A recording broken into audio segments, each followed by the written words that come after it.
okay. 위로하지 마, 동정하지 마.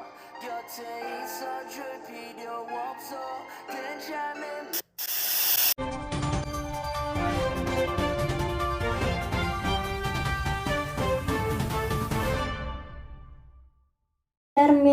Cermin, siapa yang paling cantik di dunia? Itu jelas Laura lah. Ya ampun, Alisa tebel banget. Woi, udah mulai. Udah mulai? Dari tadi nih. Dari tadi? Iyalah. Sorry. Halo semuanya. Jumpa lagi bersama Laura di sini. Kita akan sama-sama mengenal lebih dalam mengenai tokoh politik. Kira-kira siapa ya? Pak Mahfud MD. Wah, beliau merupakan tokoh politik di Indonesia yang benar-benar terkenal sejagat raya antero dunia. Penasaran kan? Yuk kita lihat cuplikannya. Mahfud MD merupakan seorang menteri koordinator bidang politik, hukum, dan keamanan pada Kabinet Indonesia Maju. Pria yang berkelahiran di Sampang, Madura, Jawa Timur pada 13 Mei 1957, dikenal sebagai staf pengajar dan guru besar Fakultas Hukum Universitas Islam Indonesia Yogyakarta sejak tahun 1984.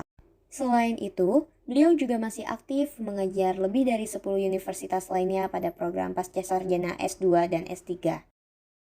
Mahfud MD merupakan tokoh yang hingga kini masih mengacu pada trias politika. Dalam hal legislatif, Mahfud MD pernah menjadi anggota DPR RI. Pada tingkat eksekutif, Mahfud MD membantu Presiden Gus Dur sebagai Menteri Pertahanan Republik Indonesia pada tahun 2000 hingga 2001, serta Menteri Kehakiman dan HAM pada tahun 2001. Pada tingkat yudikatif, Mahfud MD mengabdikan diri sebagai Ketua Mahkamah Konstitusi periode 2008 hingga 2013. Mahfud MD juga memiliki minat sosial yang tinggi, dibuktikan dengan beliau yang seringkali membahas masalah sosial yang sedang terjadi perdebatan masyarakat luas. Mahfud MD tidak menutup mata dengan kasus yang terjadi di sekitarnya. Hal yang terbaru menjadi sorotan Mahfud MD adalah kasus Ponpes Al Zaitun. Setiap menjelang pengusulan capres, nama Mahfud MD selalu termasuk ke dalam daftar menjadi cawapres. Hal tersebut dapat dilihat ketika Pilpres 2019. Mahfud MD digadang-gadang menjadi wakil dari Jokowi. Hal tersebut terjadi lagi pada pemilihan capres tahun 2024, di mana Mahfud MD mengaku mendapat tawaran untuk dijadikan calon wakil presiden Anies Baswedan. Pada Ketua PKS, Pak Saihu, waktu ke rumah bersama Al-Muzamil kan, beliau menjajaki untuk mencari calon wapresnya Anies. Antara lain bertanya, Pak Mahfud bersedia enggak? Enggak, saya bilang, karena di koalisinya Bapak itu, Partai Nasdem, Partai Demokrat, dan PKS itu punya ada yang Pak calonnya dari partainya sendiri. Nanti kalau saya ngajak ke situ, saya malah merusak demokrasi. Kalau Saat ini kita akan membahas mengenai elemen-elemen apa saja yang dimiliki oleh Mahfud MD.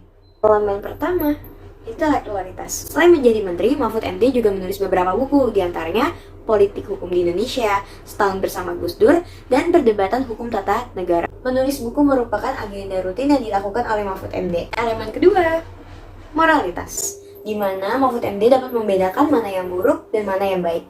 Dalam kasus ini, Mahfud MD dipercayai sebagai hakim karena dapat memutuskan perkara dengan sangat baik. Kalau di Undang-Undang Tindak Pidana Pemberantasan Korupsi, itu pendapatan yang tidak sesuai dengan profil, bisa saja dianggap itu korupsi. Elemen ketiga, penggagasan dan perencanaan konten. Saya meneliti 2 akun sosial media yang dimiliki oleh Mahfud MD. Yang pertama ada Instagram, yang kedua ada Twitter. Penggagasan dan perencanaan konten yang dilakukan Mahfud MD di akun media sosialnya yaitu berupa kegiatan sehari-harinya ataupun aktivitas yang dilakukan oleh Mahfud MD sendiri. Kemudian dalam konten tersebut juga ada konten yang dimana menghadiri acara peresmian dan bercerita mengenai hubungan dia beserta anaknya pada konten ini.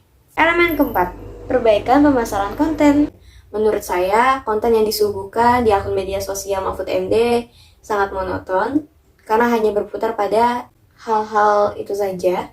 Solusi dari saya, terlebih saat ini generasi Z sedang gencar-gencarnya untuk ditargetkan sebagai pasar politik, maka sosial media tersebut harus dapat ditargetkan juga kepada anak generasi Z terutama. Terlebih saat ini generasi Z sangat menyukai hal-hal yang berbau humor. Konten yang ada di sosial media harus diselipkan dengan kesan-kesan humor, serta menampilkan cuplikan-cuplikan humor mengenai podcast dirinya dan bersama konten kreator lainnya. Hari ini kita akan mewawancarai beberapa generasi Z yang mengenal sosok Bapak Mahfud MD. Yuk, kita tanya-tanya. Menurut kakak, untuk generasi Z sekarang itu emang berarti masih kenal dengan sosok Bapak Mahfud MD? Kenal, pasti kenal sih harusnya. Karena dia kan sering muncul di berita gitu ya. Jadi kalau misalnya sebagai generasi Z yang sering baca internet harusnya sih kenal namanya. Apalagi sering trending juga kan. Iya. Menurut kakak, Bapak Mahfud MD itu seperti apa atau tokoh seperti apa? Menurut saya Mahfud MD itu tokoh politikus bisa dikirakan oleh yang benar ada yang salah. Berarti yang menjadi generasi Z itu Bapak Mahfud MD juga dikenal ya kak? Iya betul.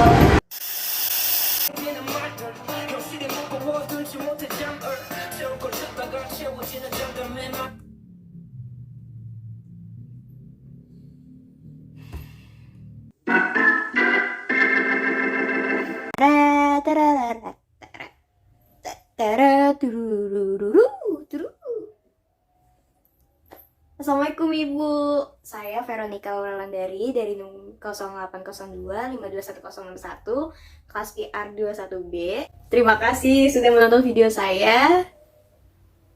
Sekian dari saya. Wassalamualaikum warahmatullahi wabarakatuh.